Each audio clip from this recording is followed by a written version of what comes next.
transition sous un régime militaire déguisé. Parce que l'essentiel des pouvoirs sont concentrés dans les mains de la junte militaire installée à Kati. C'est elle qui a désigné un président, un militaire à la retraite certes, mais qui n'a pas les leviers du pouvoir.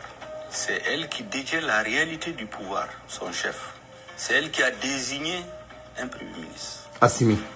C'est elle qui a désigné entre 18 et 20 des ministres qui sont dans le gouvernement. Assimi. C'est elle qui a désigné tous les membres du Conseil national de transition qui est censé être une assemblée nationale. Assimi. Il ne représente ni les cercles, ni les régions, ni les partis, ni les syndicats, ni les autres forces sociales. Ils ont été choisis exclusivement sur des réalisations personnelles Assimi. de la junte. Donc aucune représentativité, aucune légitimité. Sur le plan sécuritaire, ça fait partie des raisons pour lesquelles nous avons demandé le départ de Ibeka. Nous disions que quand il venait au pouvoir, on avait une insécurité résiduelle à Kidal. En 2020, nous avons 75 à 80% du territoire qui échappe au contrôle de l'État. Aujourd'hui, l'insécurité, ce n'est plus au nord ni au centre. L'insécurité, c'est à Farabougou, un village qui est occupé depuis bientôt 3 mois. L'insécurité, c'est autour de Soub. L'insécurité, c'est même à Bamako. Donc, du point de vue de l'insécurité, on n'a pas fait grand pas. Quand vous prenez le bilan de la transition, à part la mise en place d'institutions qui, en réalité, n'ont d'institutions démocratiques de nom, on ne peut pas montrer une avancée. Nous avons dit que nous voulons une transition de rupture. Pas la rupture de la transition, en tout cas à ce stade, mais il faut que la transition rompe, qu'il y ait une rupture claire et nette avec les anciennes pratiques. Le fait d'acheter les gens, de les intimider, de les corrompre, de les menacer, de les arrêter, pour qu'ils suivent la voie des seigneurs du jour, ça c'est les pratiques contre lesquelles on s'est élevé. Et nous voyons malheureusement que ça continue. Donc au total, le bilan est largement en deçà des attentes des Maliens. L'ancien Premier ministre Moussa Mara, président d'honneur du parti Yéléma, nous a également donné son avis. La transition a commencé dans un contexte très difficile, contexte de division importante. Et vous savez, la transition, c'est une période où le pouvoir ne peut pas être considéré comme légitime puisqu'il n'a pas été choisi par le peuple.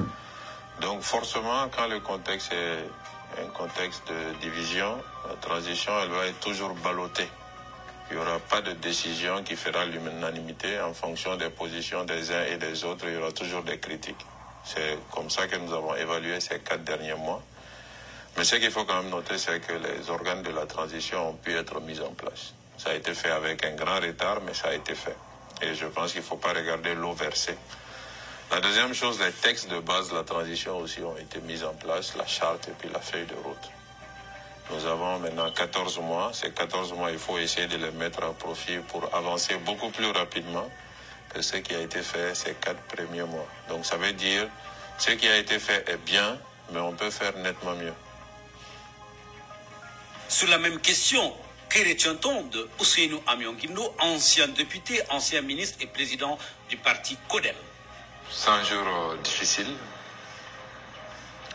Difficiles d'abord au plan social, avec toutes les séries de grèves que nous avons pu constater, surtout au niveau de la plus grande centrale syndicale du pays, notamment l'UNTM.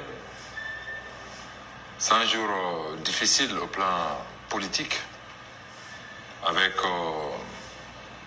le tollé, à dire que nous avons pu constater dans la mise en place des institutions de la transition, notamment la désignation du président de la transition. Ensuite, d'abord entre Maliens et nos partenaires internationaux. Ensuite, par rapport à la désignation du Premier ministre et du gouvernement. Aussi et surtout au niveau du Conseil national de transition que nous appelons CNT. Donc 100 jours ayant permis de mettre les structures de la transition telles que prévues dans la charte, bien entendu, mais non sans difficulté au plan politique, donc au plan social, même si ce n'est pas lié. Et 100 jours aussi, c'est-à-dire difficile, je dirais encore, au plan sécuritaire, parce que c'est vrai, beaucoup de nos zones dans le milieu rural, en réalité, sont aujourd'hui de plus en plus en train de signer allégeance aux terroristes. Donc, nous ne sommes pas surpris, parce que tout simplement, une transition, effectivement, comme on le dit, c'est une transition, et ça commence dans les difficultés.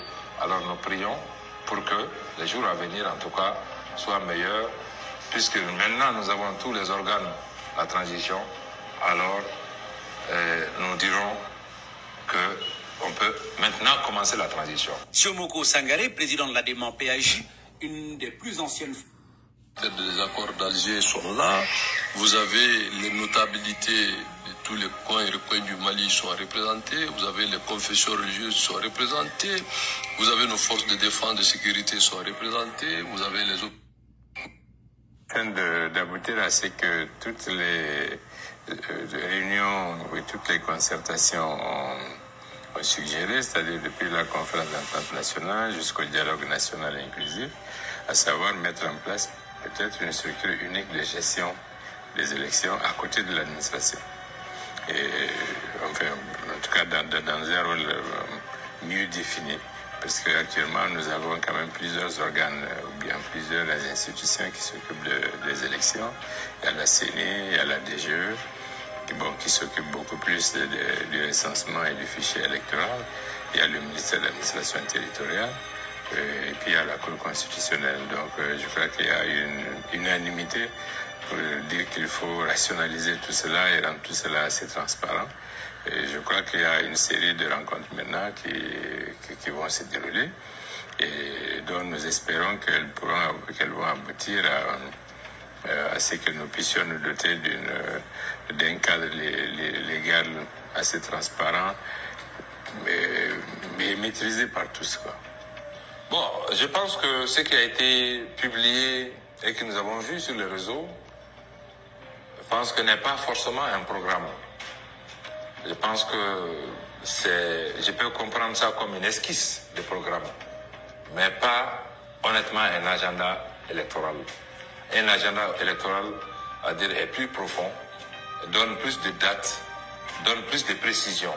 Donc pour l'instant, ce que nous avons vu, en tout cas qui est sujet à débat, ne prend pas en compte normalement le chronogramme que l'on veut pour l'organisation des élections. Nous rappelons que pour nous, la seule priorité d'ailleurs de la transition, c'est l'organisation des élections, permettre à un pouvoir démocratiquement élu de s'installer. Les réformes en profondeur dans notre pays requièrent une certaine légitimité. Et cette légitimité est contestée aujourd'hui à la transition. Et donc, il est difficile, effectivement, si on ne veut pas s'exposer à d'autres soubresauts, donc, effectivement, l'élection, c'est-à-dire, soit la priorité de la transition, comme partout dans le monde. Donc, deuxième élément, c'est la sécurité. Parce que pour parler de bonnes élections, pour parler d'élections inclusives, il est important, effectivement, de faire en sorte que la sécurité revienne au maximum sur le territoire national. Nous sommes associés. Ça, par contre, c'est le lieu de saluer le ministre en charge de l'administration territoriale. Je pense que c'est le ministre de la Transition qui a rencontré le plus souvent possible les acteurs politiques et de la société civile. Moi, si je compte, il a rencontré 4 fois les organisations de la société civile et les acteurs politiques. Donc ça, c'est positif. Il y a un cadre de concertation qui existe au niveau du ministère. Ce cadre a déjà fait. Et cette transition a besoin aujourd'hui de beaucoup d'encadrement. D'encadrement, que ce soit au niveau national, mais aussi, vous avez vu, nous ne sommes pas seuls. Et nous sommes dans des organisations internationales, notamment la CEDEAO, qui vient de boucler une mission d'évaluation de la transition dans notre pays et qui, effectivement, tient à ce que la transition soit comprise dans les 18 mois comme prévu et que, effectivement, la priorité soit donnée aux élections. Donc, nous, notre rôle, ce serait de faire en sorte, chaque fois, de veille. Et d'ailleurs, c'est dans ce sens que nous nous sommes organisés au niveau de Djigiakoura pour servir de structure de veille pour que la transition ne déroute pas, pour qu'elle ne dérape pas et en termes d'alerte, en termes de conseils, et pour pouvoir quand même aider à mieux éclairer cette période de transition. Autant nous n'allons pas nous installer aussi dans une transition où on va se poser la question de sa finalité ou sa durabilité. Il faut certes aller vite, mais en prenant en compte les aspirations profondes qui amenaient le peuple à se soulever contre ce régime. Voilà. C'est la refondation de l'État pour améliorer la sécurité sur l'ensemble du territoire et surtout aussi assurer la sécurité des personnes et leurs biens et rendre un accord opérationnel intelligemment qui ne remet pas en cause le vivre ensemble, qui ne remet pas en cause l'unité du pays, mais qui prend en compte la spécificité de certaines questions qu'il faut accepter avec intelligence, avec courage. Et vous l'avez dit, aller à des élections, mais pas à n'importe quel prix. Nous n'allons pas à des élections à n'importe quel prix. Regardez aujourd'hui, vous avez plus de 230, 40 partis politiques qui vivent de l'argent du contribuable. Alors que tous les malheurs de ce pays-là, en grande partie, c'est les politiciens. C'est eux. Donc aujourd'hui, est-ce que le peuple doit accepter de continuer à leur donner des milliards par an?